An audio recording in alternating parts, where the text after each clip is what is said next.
Oi, gente. Nossa aula de hoje vai ser para falar um pouquinho sobre a engenharia de requisitos, que também, juntamente com a gestão de projeto, faz parte, né, de uma das sub-áreas envolvidas com a engenharia de software como um todo, certo? Para fazer qualquer projeto de software, você precisa saber como fazer a gestão daquele projeto, como também você precisa saber como especificar os requisitos daquele produto. E é exatamente as atividades envolvidas com o entendimento dos requisitos que se trata a engenharia de requisitos, que será o nosso foco, né, a ser repassado, a discutido nessa aula. Então, o que é a engenharia, né, de requisitos propriamente? Ela veio para auxiliar, né, aos engenheiros de software, aos desenvolvedores, aos arquitetos, às equipes envolvidas com esse tipo de desenvolvimento a compreender melhor o problema e, a partir dessa compreensão melhor do problema, conseguir especificar de uma forma mais adequada requisitos, né, para a solução que tende a atender ao problema inicialmente proposto, né, para o projeto. Então, ela inclui um conjunto de tarefas, né, que tem como objetivo realmente levar a um entendimento, né, do que realmente precisa ser feito para que os objetivos do negócio, os objetivos do cliente, as necessidades do usuário possam ser atendidas, né, com aquela solução que se pretende desenvolver com o tempo, dentro, né, daquele processo de engenharia. Então, a engenharia de requisitos, ela tem, de certa forma, diversos tipos de resultados atrelados, não especificamente apenas os requisitos. Hoje a gente tem uma variedade muito grande de como a gente pode documentar os requisitos propriamente ditos, e vocês vão precisar pensar sobre isso quando estiverem desenvolvendo o projeto de vocês, né, o produto de vocês. Então, a engenharia de requisitos, ela pode dar, por exemplo, né, como resultado, né, fornecer às partes interessadas que o entendimento escrito do problema. E, normalmente, esse entendimento escrito pode estar no termo de abertura, pode estar no plano de projeto, pode estar na visão geral, né, do produto que está sendo desenvolvido, e ele vem exatamente como uma descrição que pode ser tomada como base para vocês conseguirem ter concordância do que vai ser desenvolvido naquele período de tempo pela equipe que foi contratada, certo? Então, é também um dos resultados da engenharia de requisitos identificar quais são os cenários de uso daquela solução pelos seus respectivos usuários. Então, isso também faz parte do produto. Então, a lista de funções, né, ou a lista de requisitos que precisam ser atendidos e implementados naquela solução. Então, outro resultado atrelado à engenharia de requisitos, todo o conjunto de modelos de análise, né? E aqui eu digo análise em que sentido? Análise de requisitos. E aí contempla os diagramas de casos de uso, que possivelmente vocês já ouviram falar em algum momento, o projeto de interface de usuário, que também pode ser considerado como modelo dentro da área de análise, né? Máquinas de estados que descrevem o comportamento do sistema. Então, isso também faz parte do modelo de análise, diagramas de atividades, dentre outros modelos que podem oferecer um entendimento dos requisitos que precisarão ser atendidos para desenvolver aquele produto que vocês estão estudando inicialmente naquele projeto. E fora isso, vocês podem ter também como resultado da engenharia de requisitos especificações formais também, como documento de requisitos de sistema, que hoje também é um artefato, talvez um pouco em desuso, né, porque o pessoal hoje trabalha muito com essas metodologias ágeis, que utilizam normalmente esses modelos que são mais ágeis de serem desenvolvidos e mais fáceis de ser mantidos. mas que é possível também ser um dos artefatos envolvidos como resultado, né, do processo da engenharia de requisitos. E tudo que é feito dentro da engenharia de requisitos, pessoal, é feito de uma forma cíclica, de uma forma interativa, como a gente viu, né, no processo de desenvolvimento do desenvolvimento de produto. Então, aquelas características também, elas são constantes dentro das atividades da parte de requisito, certo? Então, a engenharia de requisito, ela vem com um propósito de estabelecer, né, uma base sólida para seguir na etapa seguinte do desenvolvimento daquele produto, por exemplo, a partir daqueles requisitos, vocês fazerem modelos em termos de projeto, ou então um esboço da arquitetura, ou então um esboço do diagrama de classes potenciais de serem implementadas, e a partir desse projeto também conseguir dar base para o desenvolvimento propriamente, né, daquele software. Então, sem a engenharia de requisitos, possivelmente vocês desenvolverão um produto que dificilmente atenderia realmente a necessidade daquele negócio ou a necessidade daquele problema ou do usuário ou do cliente. Então, a engenharia de requisito hoje ela é considerada fundamental para que vocês consigam realmente compreender o que é necessário ser desenvolvido em termos de valor e atendimento à demanda de um problema, ok? Então, algumas pessoas colocam até aqui uma frase dada por Brooks, que ela é muito pertinente exatamente porque demonstra esse cenário, né? A parte individual mais difícil da construção do sistema é decidir o que construir. Eu não digo, não é só apenas decidir, mas entender o que se quer realmente construir. Nenhuma outra parte do trabalho danifica tanto o sistema resultante se for feita de forma incorreta.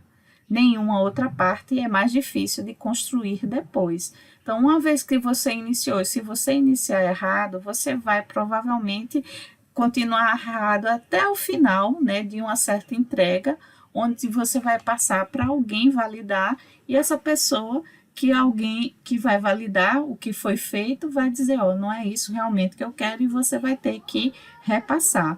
Então, a ideia é a gente prever, né, esse tipo, né, de inconsistência, é a gente realmente tentar acertar o máximo que se pode. E aí a gente acerta o máximo que se pode o quê? Compreendendo melhor o problema, compreendendo melhor a necessidade do usuário, compreendendo melhor a necessidade do negócio, e tudo isso faz parte do processo de engenharia de requisitos. Se nós fôssemos considerar o corpo de conhecimento, né, que é o SWE-Box, sobre o que é que se precisa realmente conhecer para a gente estar aderente a esse conteúdo, dentro da engenharia de software como um todo, então eu poderia trazer aqui o diagrama que o SWE-Box traz, né, como um guia de estudo. Então, o que é que a gente precisa realmente compreender quando se trata de engenharia, né, de requisitos de software? Então, a gente precisa compreender os fundamentos, né, do que é os requisitos, né, quais são os tipos de requisitos, a gente precisa compreender o processo, né, de como ele cita esse requisito, e a partir desses processos a gente vai ver que ele acontece em etapas, e as etapas são essas aqui. Então, a gente tem uma etapa para elicitar, uma etapa para analisar, uma etapa para especificar e uma etapa de validação. E essas 4 etapazinhas, elas acontecem de uma maneira cíclica, e cada uma das etapas dessas existem métodos e técnicas associadas para que elas possam ser executadas. E quem vai dizer como vai ser executada cada etapa são vocês como gestores de projeto, são vocês como desenvolvedores, né, que precisarão se reorganizar, compreender a natureza do projeto, compreender seus usuários e identificar o que está sendo mais adequado a ser desenvolvido dentro daquele projeto, considerando a engenharia de requisitos, ok? A gente vai ver um pouquinho aqui, exatamente de uma maneira geral, né, esse ciclo de atividades. Mas, primeiramente, antes da gente passar para isso, a gente precisa entender um pouquinho sobre os fundamentos dos requisitos, né? Compreender o que é realmente um requisito, né? E como esses requisitos, eles se diferenciam, né? Em termos de ser requisitos de produto, requisitos de processo, funcional, não funcional, né? E a característica, né, da gente poder descrever esses requisitos sempre de uma forma quantificável. Pronto, então o que vem a ser um requisito? O requisito é uma restrição, é uma condição, é uma função que vocês vão ter que implementar para atender alguma demanda, né? Uma demanda do usuário ou uma demanda do problema que vocês compreenderam e que precisa ser incorporada de alguma forma naquele sistema, naquele software que vocês estão produzindo. Então, quando a gente também trabalha com esse aspecto de requisitos, algumas vezes existe uma diferenciação, né? Porque tem pesos diferentes, tem custos diferentes, em você saber quais são aqueles requisitos que incidem sobre o produto propriamente dito, são requisitos de produto. Por exemplo, é um requisito de produto, fornecer o login para ter acesso às funções principais do sistema. Então, isso é um requisito associado ao produto que eu estou desenvolvendo. E existem requisitos relacionados ao processo, que é a forma como aquele produto vai ser desenvolvido. Então, isso são considerados requisitos de processo.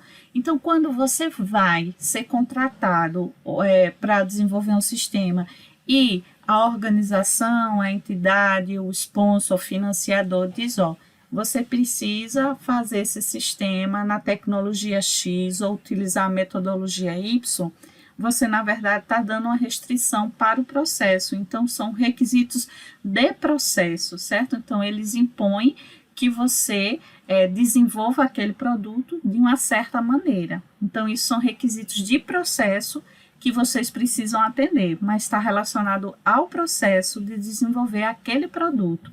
Agora, quando o requisito é de produto, propriamente toda a parte de relatório, né, precisa atender ao padrão de identidade visual definido pela organização. Então, isso é um requisito que incide para o produto especificamente.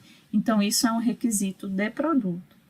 Então, os requisitos também, eles podem ser divididos por tipos, né? Que são requisitos funcionais, que são os tipos mais mencionados, são os funcionais e os não funcionais.